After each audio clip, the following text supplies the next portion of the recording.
네, 안녕하세요. 자, 오늘은 아침에 매매가 조금 일찍 끝나서 종목들을 가지고 몇 가지 얘기를 한번 나눠보도록 하겠습니다.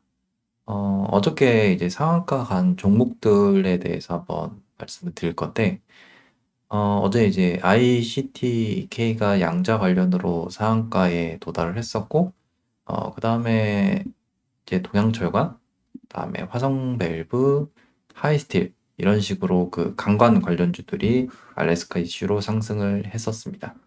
자, 여러분들이 어떤 시장을 보실 때요, 이제 종가나 또는 이제 장이 끝난 다음에 저녁에 이제 종목들을 보실 텐데, 이때 상한가를 간 종목들을 한번 잘 분석을 해보시는 게 좋아요.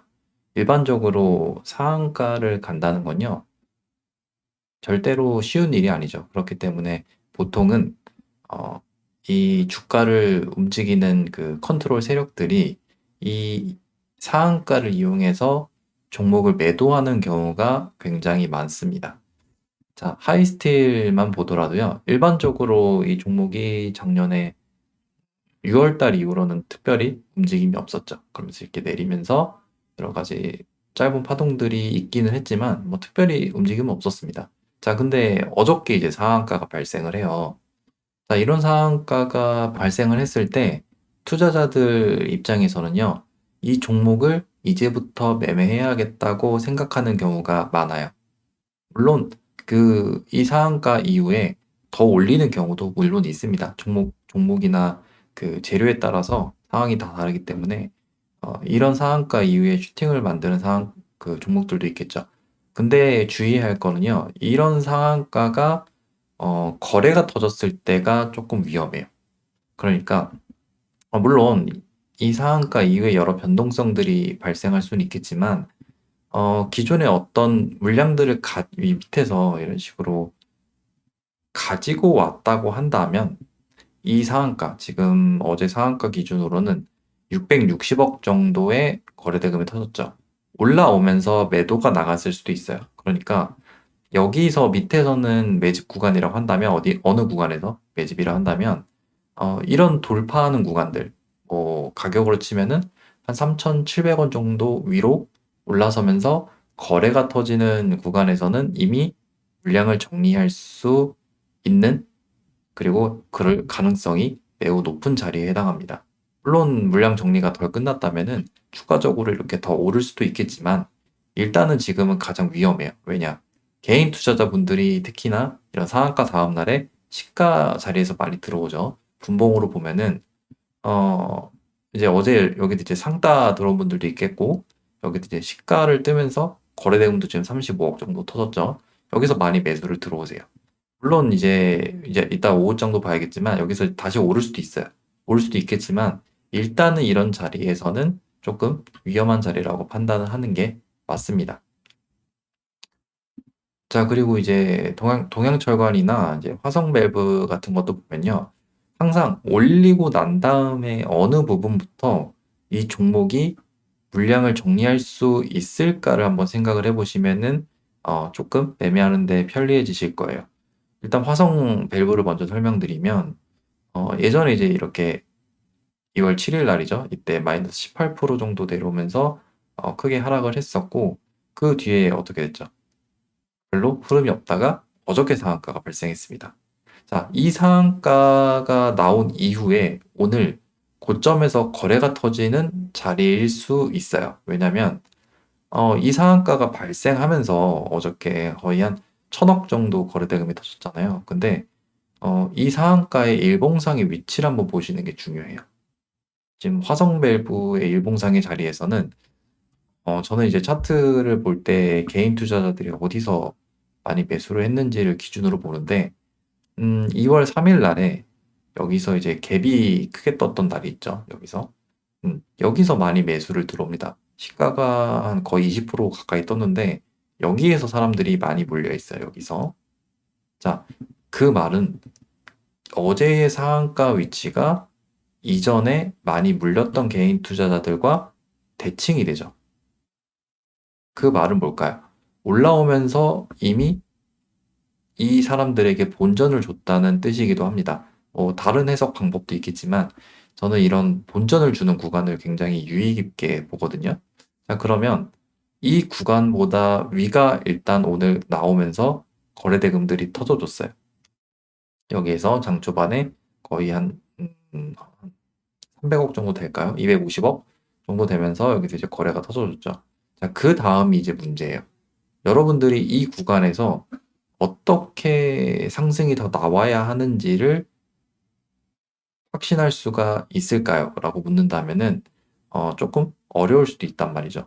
그리고 일봉 양상 중요한데 일봉상에서 이런 저항대 구간들 있잖아요. 이런 데 저항대.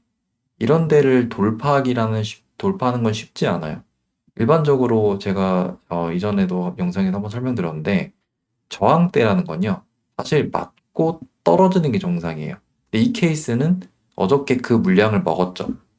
그렇기 때문에 오늘 고점이 한 번 더 나온 건데 여기에서도 마찬가지입니다. 여기가 이제 다시 매물대 구간이잖아요. 맞고 떨어지는 게 정상이에요.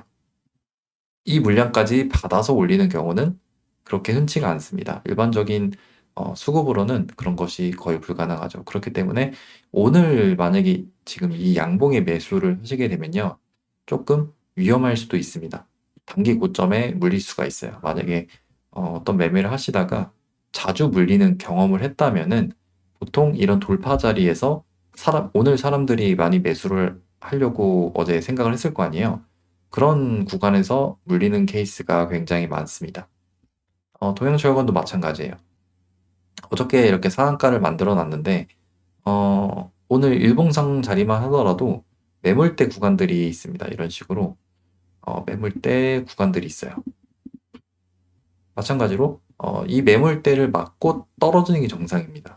그 말은 어저께 상한가를 만들어 놓고, 오늘, 어디 구간부터 이 종목이 그 물량 정리할 수 있을까 생각해 보면 어제 상한가보다 위에서 정리만 하면은 뭐 아무 문제가 없어요. 그러니까 지금 여기에서 매도를 하고 아침에 이제 시가가 좀 높게 떴잖아요. 매도를 하고 그냥 이렇게 떨어지더라도 아무 문제가 없습니다. 이 종목 세력에서는. 여러분들이 저는 이제 사과장수 얘기를 많이 예시로 드는데, 사과를 만약에 10,000원에 떼었어요. 10,000원에 떼었습니다. 그러면 사과를 어느 가격에 팔아야만 수익일까요? 10,000원 이상에만 팔면 되겠죠. 꼭 12,000원에 팔 필요는 없단 말이죠. 그래서 이런 구간에서도 물론 더 올라갈 수 있습니다. 더 올라갈 수도 있겠지만 그냥 이렇게 하락하더라도 전혀 이상하지가 않아요. 그 말은 이런 고점 영역에서 만약에 여러분들이 어떤 분봉상에서 매매를 하고자 한다면 단타 정도는 가능할 수도 있겠지만 어느 구간에서는요. 단타 정도 가능할 수 있겠지만 이런 데서 이제 매수를 들어가서 계속 물리는 매매를 한다면 조금 위험한 매매가 될 수도 있습니다. 나중에 이제 조금 오후장까지 봐야겠지만 보통은 이제 그냥 죽을 수도 있어요. 이런 부분들을 좀 조심해야겠죠. 자, 반면에 이제 앞서 종목들이랑 얘는 좀 달라요. 자, ICTK 같은 경우에는요, 어저께 이 구간에서 상한가를 만들어냅니다. 그럼 방금 설명드렸던 화성밸브의 생각과 연결을 조금 지어볼게요. 자, 여기서 이제 상한가를 만들어냈는데 이 위치가 어디죠? 이 위치가 앞선 매물대 구간에 해당합니다. 자, 여기 사람들한테 본전을 줬다는 이유는 추가적으로 더 상승할 가능성이 있겠죠. 그래서 오늘 이제 그런 상승 부분이 나와줬고 다시 또 그 파동에 대해서 매물대를 한번 생각해 보면 그 다음에 사람들이 많이 물렸던 가격들이 여기에 해당해요. 자, 물론 이 구간을 먹은 다음에 다시 올릴 수도 있어요. 근데 이제 그거는 그 뒤에 판단할 일이지 오늘 판단하는 일은 아니란 말이죠. 그래서 오늘 이 구간을 그냥 맞고 이후에 떨어지더라도 전혀 이상한 게 아닙니다. 오늘 만약에 여기에서 지금 얼마까지 올랐죠? 12,500원 이상 올랐잖아요. 이 구간에서 만약에 매수가 들어갔다면요. 이후에 크게 물릴 가능성도 있어요. 경우에 따라서 뭐 1년 이상 물리는 경우도 이런 데서 발생을 하게 되죠. 예전에도 마찬가지입니다. 여기서 이제 돌파가 나왔잖아요. 예전에 1월 달에 여기서 돌파가 나왔어요. 여기서 이렇게 돌파가 나오면서 앞에 구간도 이렇게 돌파가 나왔죠. 만약에 여기서 매수하셨으면 어떻게 됐을까요? 거의 2달 동안 고생해서 이제 겨우 본전이 왔겠죠. 자, 이제 겨우 본전이 왔을 때 보통 심리가 매도를 안 하는 경우가 많아요. 아, 나는 이 정도 버텼으니까 충분히 수익까지 가져갈 거다. 또는 뭐 그럴 만한 재료가 있다라고 판단을 해서 매도를 안 하시는 경우가 있어요. 그렇게 되면 어떻게, 물론 이제 올라가면 다행이죠. 올라가면 다행인데 내려갈 때가 문제예요. 저항 때는 맞고 떨어지는 게 일반적이다 보니까 이런 데서 매도를 안 하다가 결국에 손실을 크게 보는 경우가 많아요. 그래서 이런 상한가 이후에 나오는 양봉, 그다음에 어떤 갭상승 구간, 그런 데는 조심을 해야 될 필요가 있겠죠. 자, 오늘은 그래서 이렇게 어저께 상한가 간 종목들 4개 정도 보면서 파동을 한번 분석해 봤습니다. 일반적으로 상한가를 간 종목들은 다음날 거래가 발생하는 경우가 많아요. 근데 보통은 이제 시가가 이렇게 뜨는 경우가 많습니다. 시가가 지금 17%, 동양절간의 경우에 17% 떴고, 화성밸브도 4% 떴고, 하이스틸도 거의 6% 가까이 떴잖아요. 자, 반면에 ICTK는 어떻게 됐죠? 오히려 하락하고 시작했어요. 하락하고 시작했는데 지금 20%까지 올라섰잖아요. 이런 차이점들이 있습니다. 물론 다 동일하게 해석할 수는 없겠지만 분명히 종목에 따라서 어떤 파동들을 만들어 갈 수 있는 기준들이 있을 거예요. 그런 부분들을 좀 보시면서 힌트를 많이 얻어 가셨으면 좋겠습니다. 네, 이상 마칠게요.